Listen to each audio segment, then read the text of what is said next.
आयकर आग्रह प्रपत्र भरने के लिए सबसे पहले आपको अपना कुल वेतन चाहिए होता है सभी भत्तों सहित। तो total salary with all wages कैसे निकालेंगे? सबसे पहले आपको जो सैलरी आपकी जोड़नी होती है वो मार्च 2023 से फरवरी 2024 तक की जोड़नी होती है, यानी वन फाइनेंशियल ईयर। वैसे तो वन फाइनेंशियल ईयर जो होता है 1 अप्रैल से 31 मार्च तक का होता है, लेकिन जो आपके डिपार्टमेंट में वेतन जोड़ा जाता है टैक्स कैलकुलेशन के लिए वो मार्च टू फरवरी जोड़ा जाता है। तो इस हिसाब से आपको ये वाली सैलरी इन मंथ की जोड़नी है, वो यहाँ लिख लेंगे।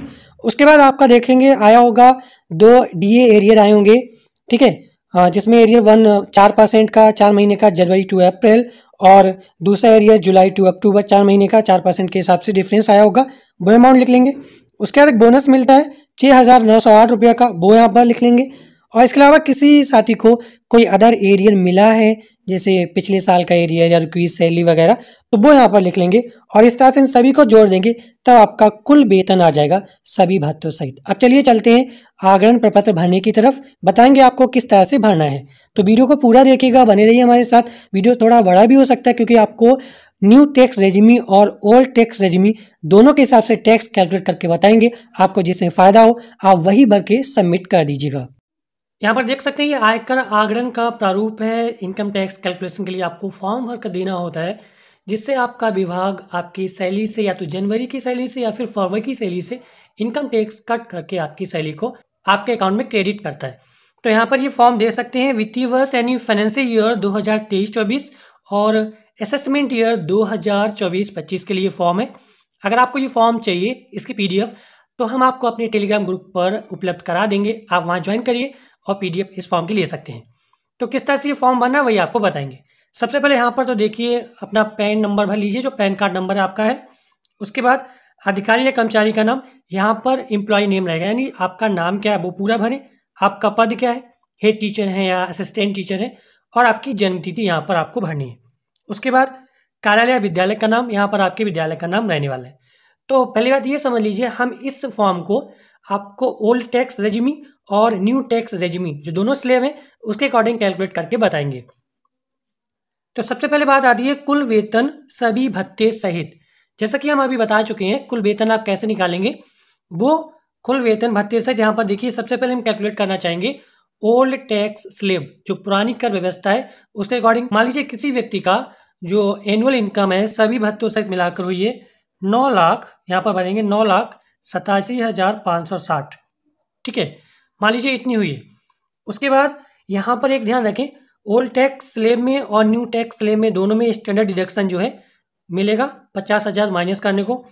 यहाँ पर दूसरा नंबर आता है जमा परिलब्धियाँ कर योग्य रहती हैं, किराया मुक्त भवन, कम ब्याज, बिना ब्याज ऋण, कार की सुविधा आदि। अगर ये आपके केस में है तो भरें, नहीं तो इन्हें ऐसे ही ब्लैंक छोड़ दें। कुल वेतन आय तीसरे नंबर में फिर से यही आ जाएगा जब बीच में कुछ भी नहीं होगा, 9,87,560, इस तरह से भी उतार लेंगे आपके केस में जितना भी वेतन बन रहा हो वो। अब आता है नंबर 4, घटाइए स्टैंडर्ड डिडक्शन अधिकतम 50,000 पुराना एवं नए स्लेब में उपलब्ध।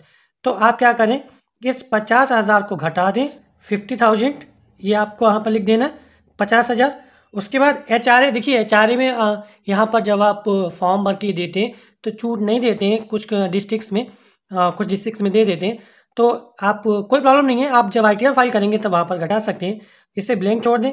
अब इस अमाउंट से 50,000 घटा के लिख दें तो कर योग्य वेतन आ जाएगा 9,37,560, इस तरह से। उसके बाद अब और नीचे बढ़ते हैं, यहाँ पर देखेंगे जोड़ो अन्य स्रोतों से आए। अगर आपकी अदर सोर्सेज से कोई इनकम है तो यहाँ पर आपको जोड़ना होगा, जैसे बैंक की सावधि जमा खाते पर ब्याज। जो बैंक का ब्याज होता है वो 10,000 तक टैक्स फ्री होता है, उससे ऊपर का जो अमाउंट होता है उस पर टैक्स रहता है, ठीक है। तो ये चीज़ें जो हैं आप जब ऑनलाइन ITR फाइल करेंगे तो वहाँ पर शो कर सकते हैं। फिलहाल इसमें अभी आप कुछ भी ना करें, ठीक है। तो इसे भी ऐसे ब्लैंक छोड़ दें और यहाँ पर फिर से वही अमाउंट उतार दें, कुल कर योग्य सकल आय जो आपकी यहाँ आई थी कर योग्य वेतन, यहाँ पर उतार दें, जैसे यहाँ पर आई थी 9,37,560, ओके। अब आगे बढ़ते हैं, ओल्ड टैक्स रेजिमी में देखिए जो पुरानी कर व्यवस्था है उसमें 80C के अनुसार 1.5 लाख तक की छूट दी गई है।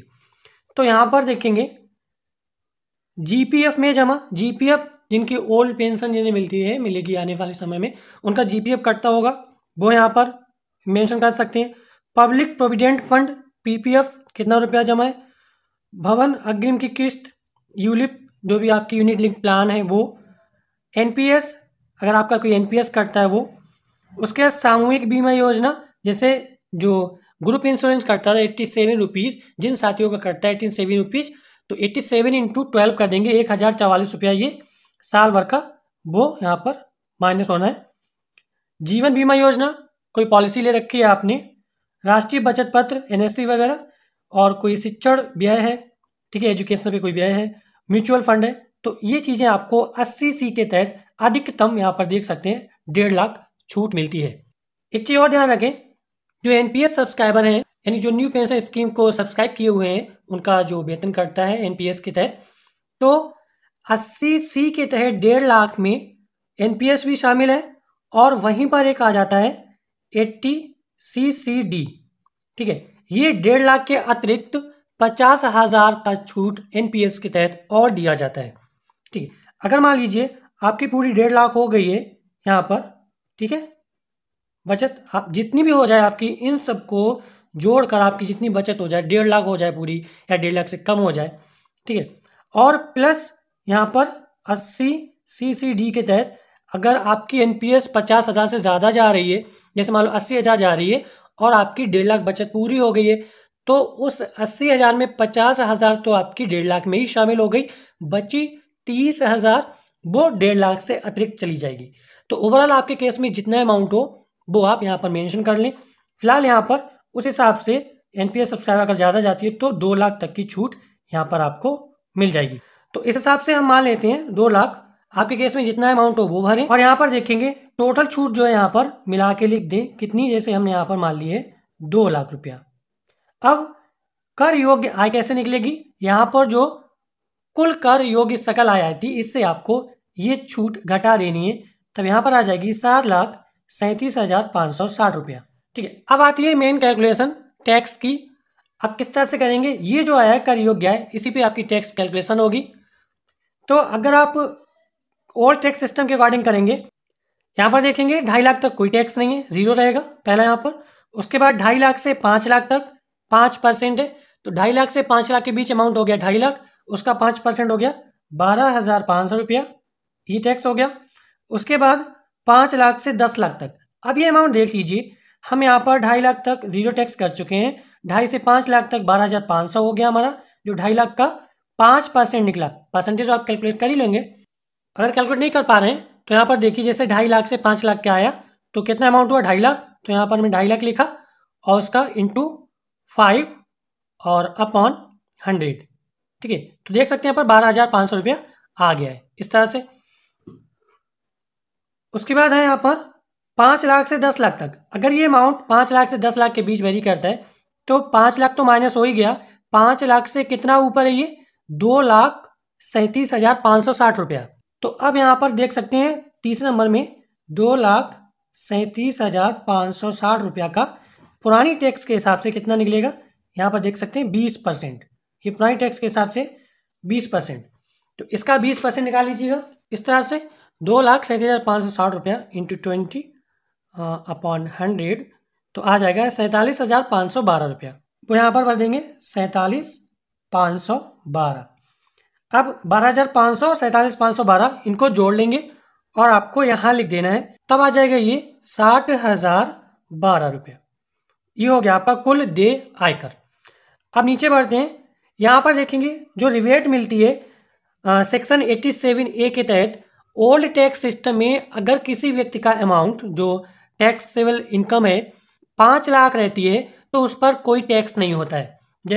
जैसे उसकी 5 लाख इनकम होती है तो 12,500 की ओल्ड टैक्स सिस्टम में रिबेट मिल जाती है, छूट मिल जाती है, तब उसका टैक्स 0 हो जाता है। यानी पुरानी टैक्स व्यवस्था में 5 लाख तक रुपया पर कोई भी टैक्स नहीं है उस केस में, लेकिन यहाँ पर था तो कैलकुलेट होकर आ गया, तो कोई रिबेट नहीं है, यहाँ पे ब्लैंक छोड़ देंगे। और न्यू टैक्स स्लैब में 25,000 पे टैक्स 0 हो जाता है, जो यहाँ पर निकल कर आता है, अभी आगे बताएंगे, तो इसको भी छोड़ देंगे। अगर आपके केस में आता है 5 लाख अमाउंट तो टैक्स 0 रहेगा, 12,500 की जो है रिबेट मिल जाएगी। उसके बाद रिबेट के पश्चात कुल देय आयकर फिर से आपका यही उत्तर आएगा यहाँ पर 60,012 रुपया, क्योंकि कोई रिबेट नहीं मिली। स्वास्थ्य एवं शिक्षा उपकर 4% ये सेस होता है, तो 60,012 रुपया का आपको 4% निकालना है। तो 60,012 रुपया का आपको निकालना है 4% इंटू 4/100, तो आ जाएगा 2,400 रुपया 48 पैसा। तो देखिए जो डेसिमल के बाद है, अगर 0.5 से ज़्यादा होता है तो अगला नंबर लिख लिया जाता है, अगर 0.5 से कम होता है तो उसे छोड़ देते हैं। तो यहाँ पर केवल 2400 ही लिखा जाएगा। तो यहाँ पर 2,400 और आ गया 2,400, ये शेष आ गया। इन दोनों को जोड़ देंगे तो कुल आयकर एवं शेष ये मिलाकर आ जाएगा 62,412, 62,412 इस तरह से। तो उसके बाद अगला कॉलम है अब तक हुई आयकर कटौती। अगर आपकी सैलरी से पर मंथ कोई टैक्स कटता रहा है, जितने महीने तक कटा उतने महीने का मल्टीप्लाई कर देंगे। किसी व्यक्ति का मान लो 40,000 टैक्स काटा, जो भी है आप अपने विभाग से पता कर लीजिए, या जो भी आपका कटा होगा वो वहाँ से अपना पता कर लीजिए डिपार्टमेंट से। तब उसके बाद बाकी आयकर जो आपका टैक्स कट चुका है वो आप माइनस कर देंगे जो आपका टैक्स बना इसमें से, और बाकी आयकर का मतलब होता है पेएबल टैक्स। ठीक है, आपको अब कितना टैक्स पे करना है या बाकी का टैक्स जो है जमा करना है, तो इसमें से ये माइनस कर देंगे तो आएगा 22,412। तो ओवरऑल समझ सकते हैं यहाँ पर जो टैक्स बना था पुरानी टैक्स स्लैब के अकॉर्डिंग वो 62,412 बना था। ठीक है, यहाँ पर क्लियर दिख रहा है ना। चलिए अब इसी अमाउंट को लेते हैं हम न्यू टैक्स स्लैब के अकॉर्डिंग, सेम अमाउंट, यही हमारा अमाउंट है 9,87,560 रुपया। न्यू टैक्स स्लैब है, यहाँ पर उतार लेंगे 9,87,560 रुपया। ये हम एक ही फॉर्म में करके दिखा रहे हैं।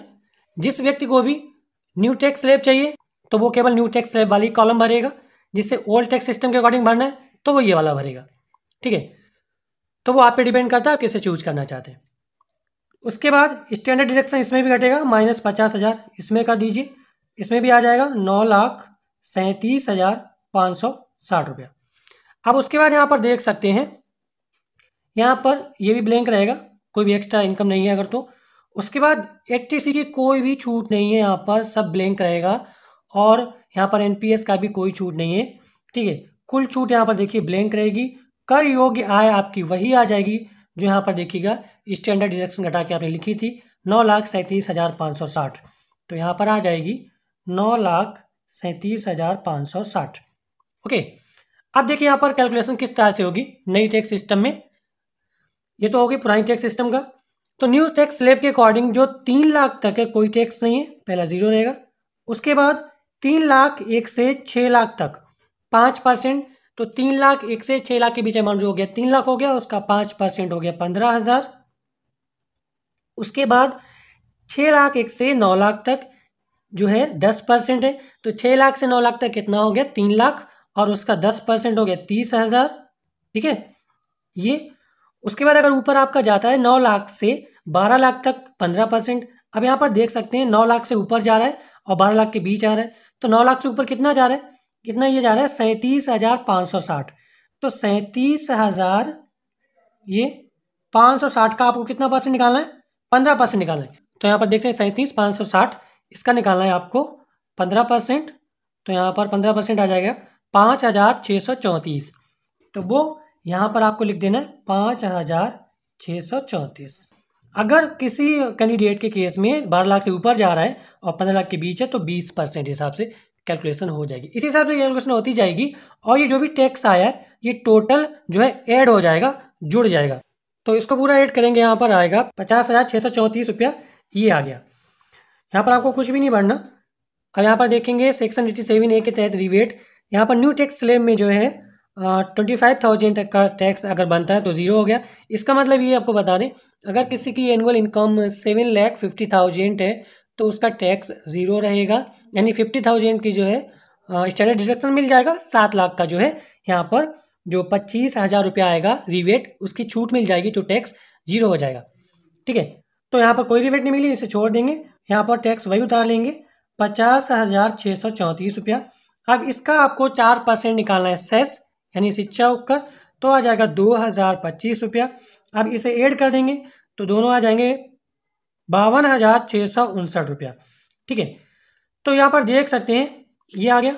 अब अगर पहले से पे कर चुके हैं कोई टैक्स, मान लो 40,000 पे कर दिया है, तो आपको देना है केवल 12,659 रुपया। अब आप यहाँ पर डिफरेंस देख सकते हैं, कितना बड़ा डिफरेंस आ रहा है। न्यू टैक्स स्लैब में टैक्स बन रहा है आपका उसी अमाउंट का 52,659 रुपया, और पुरानी टैक्स के हिसाब से बन रहा है 62,412 रुपया। ओके, अब यहाँ पर पुरानी टैक्स में आपको क्या करना पड़ेगा, सारी सेविंग्स दिखानी पड़ेंगी, 87 है, एनपीएस वगैरह है। ओके, और भी डिडक्शन मिल जाते हैं, 80D वगैरह है, मेडिक्लेम वगैरह, लेकिन वो आईटीआर जब फाइल करेंगे तब आपको मिल जाएगा। हाँ, अगर आपका डिपार्टमेंट घटा देता है पहले से तो बेहतर है, और जो लोन वगैरह है, होम लोन वगैरह, उससे छूट मिल जाती है। अगर पहले से ही माइनस कर देता है तो बेहतर है। ठीक है, तो यहाँ पर फिलहाल डिफरेंस देखिए, न्यू टैक्स स्लैब में बिना किसी बचत के आपको इतना कम टैक्स बन रहा है 10,000, और पुरानी टैक्स स्लैब में आपकी बचत के बावजूद भी इतना टैक्स बन रहा है। ठीक है, तो वो आप पे डिपेंड करता है आप कौन सी स्लैब चूज करना चाहते हैं। और एक बात और बता दें, जिन साथियों का जो अमाउंट है आपका मान लो 7,50,000 बन रहा है, ठीक है, तो वो न्यू टैक्स स्लैब लें, मेरा यही सजेशन रहेगा उनके लिए। तो क्या होगा, उनका जो 50,000 स्टैंडर्ड डिडक्शन हो जाएगा माइनस, तो 7 लाख बचेगा, और उनका टैक्स जो है 0 आएगा न्यू टैक्स स्लैब के अकॉर्डिंग। ठीक है, तो फिलहाल इस तरह से आप आसानी से इस फॉर्म को भर सकते हैं, कुछ भी कठिन नहीं है, आराम से कैलकुलेशन कर सकते हैं। फिर भी कोई प्रॉब्लम आती है तो आप हमें हमारे टेलीग्राम ग्रुप पर जुड़ के हमसे पूछ सकते हैं। इस फॉर्म को भी आप पीडीएफ में ले सकते हैं, और अगर कोई प्रॉब्लम है तो कमेंट करके हमसे पूछ लीजिए।